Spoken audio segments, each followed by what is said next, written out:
안녕하세요 여러분. 오늘 하루도 평안하고 좋은 하루 보내셨죠?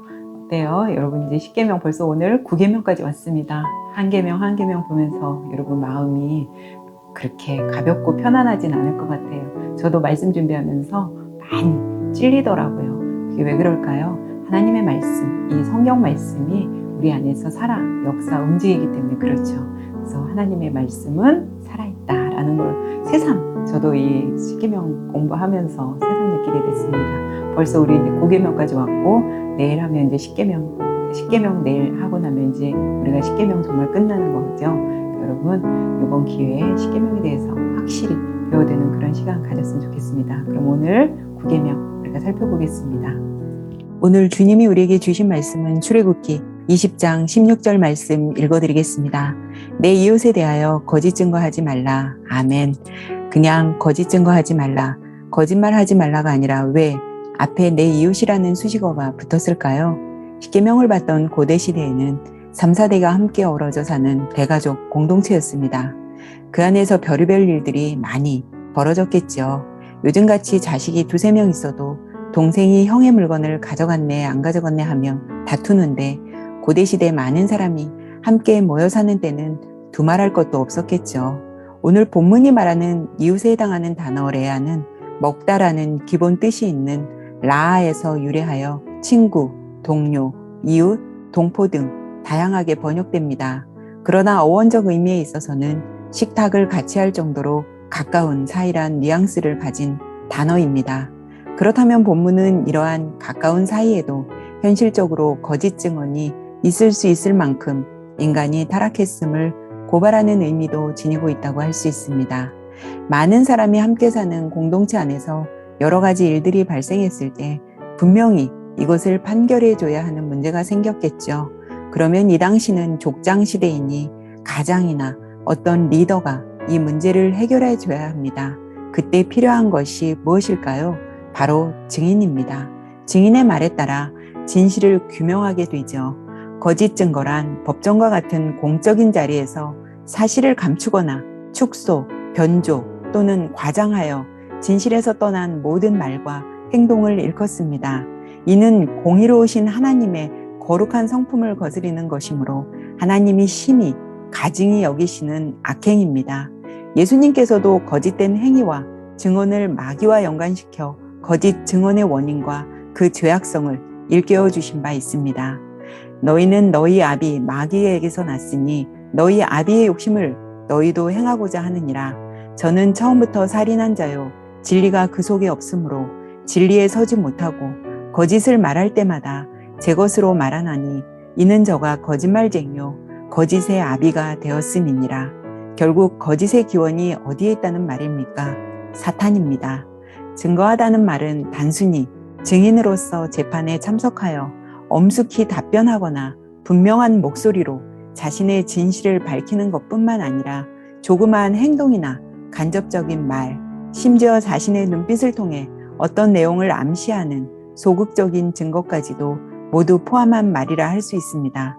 어쨌든 성도는 이웃을 치기 위해서 또는 자신의 이기적인 목적을 달성하기 위해서 행하여지는 일절의 모든 행동은 절대 해서는 안 됩니다.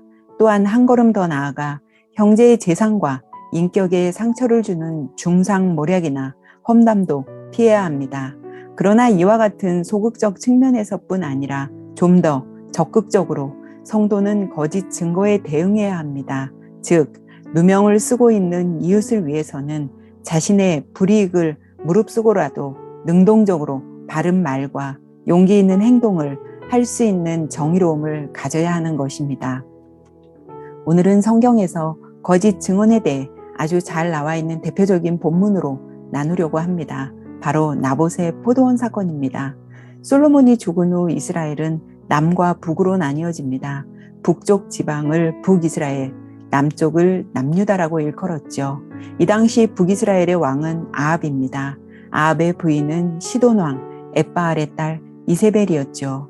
어느 날 아합이 자신의 궁궐 옆에 좋은 포도원을 보고는 갖고 싶어 합니다.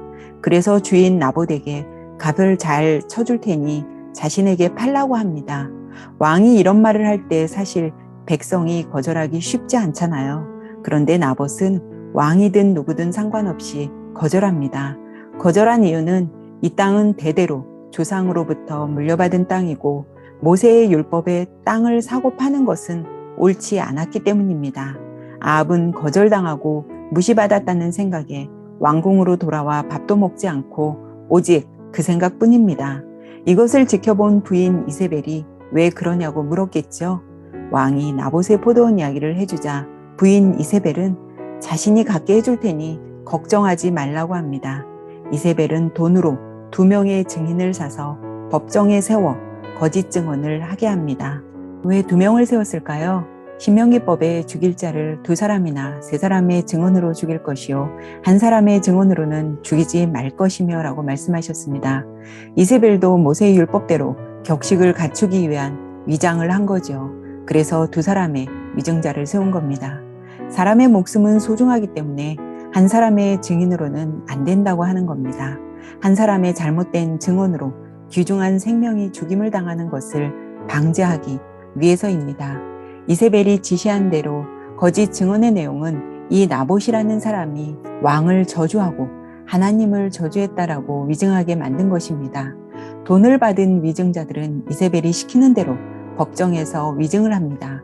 이 당시 하나님을 저주하고 모독하는 행위는 법으로 죽게 되어 있었습니다. 결국 거짓 증언으로 인해 무고한 1사람이 죽임을 당하는 일이 생긴 겁니다. 이런 위증자는 어떻게 해야 할까요? 재판장은 자세히 조사하여 그 증인이 거짓 증거하여 그 형제를 거짓으로 모함한 것이 판명되면 그가 그의 형제에게 행하려고 꾀한 그대로 그에게 행하여 너희 중에서 악을 제하라. 신명기 19장 18절에서 19절은 증인으로 나온 사람이 위증을 했다는 것이 판명되면 오히려 위증을 한 위증자가 대신 벌을 받습니다. 거짓 증거는 해서도 안 되고 있을 수도 없는 일입니다. 그런데 정말 무서운 것은 사실을 다 알고 있으면서도 침묵하는 것이 아닐까요? 이것에 대해 레위기 5장 1절은 말합니다. 만일 누구든지 저주하는 소리를 듣고서도 증인이 되어 그가 본 것이나 알고 있는 것을 알리지 아니하면 그는 자기의 죄를 져야 할 것이요 그 허물이 그에게로 돌아갈 것이며 사실을 알고 있으면서도 알리지 않는 것은 분명 죄라고 했습니다. 너만 입 다물고 조용히 있으면 돼. 너무 무서운 말이죠. 거짓말의 기준은 사실이냐 아니냐이기보다는 그것이 생명을 살리는 일인지 죽이는 일인지입니다. 오늘 밤 나는 혹시 습관적으로 자주 거짓말을 하는 사람인지 아닌지를 묵상하고 주무셨으면 좋겠습니다.